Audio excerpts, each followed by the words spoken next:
out and just obviously go to town a wee bit. And I could see Billy and that were getting annoyed with it and they didn't like it. In your mind, did you feel you needed a stoppage to win at that stage? I felt I knew that the rounds were close. They were just saying that the judges had me behind.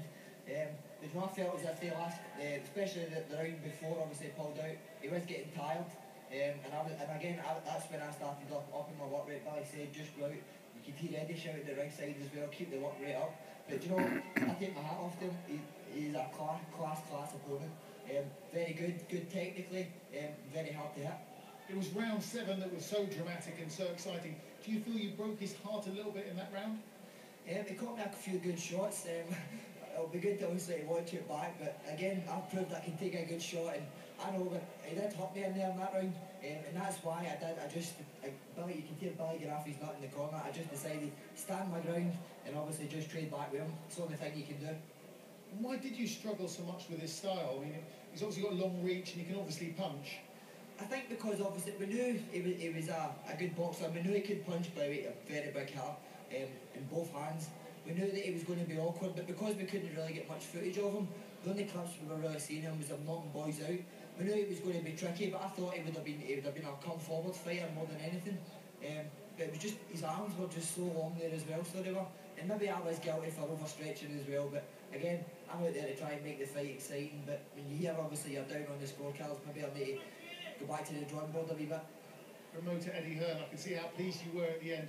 How do you assess that performance? Well, you know, he had a lot of pressure on him tonight. You know, a new start for him, and also, you know, the pressure of a nation on his shoulders. And Gonzales is a class fighter. You know, he's going to be around for a time. Very awkward.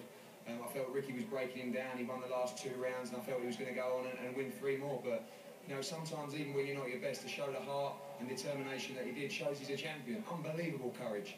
You know, I think the 6th round, 7th round, and you know, there were times when everyone was worried, but he dug in there, and that's when he found his best. You know, we'll be back here in September. I just want to say thanks to everyone here in Scotland. You know, the atmosphere was incredible. You know, as a promoter, it makes you want to come back again and again. And we'll be back here in September for another huge night. We look forward to it. Well done. The crowd played that part. Ricky Burns, quite incredible. Slightly shell-shocked, I think, after that. But what an amazing night. How do you sum it up, Glenn? I think that's where the saying comes from. It's not the size of the man in the fight, it's the size of the fight in the man. And that's what he proved. You know, it was difficult for him early on against an awkward opponent, but he toughed it out. And that's why he's such a respected champion. That's why he's gone on as well as he has. You know, we saw that when he was, you know, getting beat early in his career, and he's come back because he is, you know, he's a tough, dogged kid who'll, you know, it's not over till it's over. Right till the end, he's going to go for it. And he broke Gonzales' heart. Gonzales didn't want it anymore. He'd had his great round, and then he couldn't get him out of there. It's time to quit. Well, what a perfect example for any fighter coming through. If you put the work in, you should expect to be able to put in his result like that. But what a start for the challenger. Great start for the challenger. And what Ricky did here was, he proved he belongs up here. So anybody doubting him being a world champion, this should tell you everything. He took the shot and tried to walk him down, tried to figure out what was in front of him, but Gonzales was still picking him off. Still sharp, didn't break Ricky's heart though. Ricky was trying to do the right thing in the early rounds. He was trying to be dominant. He was trying to get the centre ring, push forward. But in a way, I don't think anybody realised Gonzales' skills, how good a counter-punch he was. And in a way, what he was trying to do, rightly so, Ricky, he just played into Gonzales' hands. And the other thing was, Gonzales was also falling short with his shots as well. And the boys didn't point that out. I know Ricky did, because obviously we're all behind Ricky.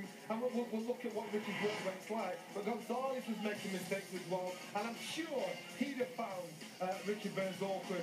But the shots he was letting off, Ricky Burns showed so much heart when he got caught in the 7th round. Still came back, still took inside, soaked the shots up. Gonzales is used to knocking everybody out. He's used, you know, I mean, that's the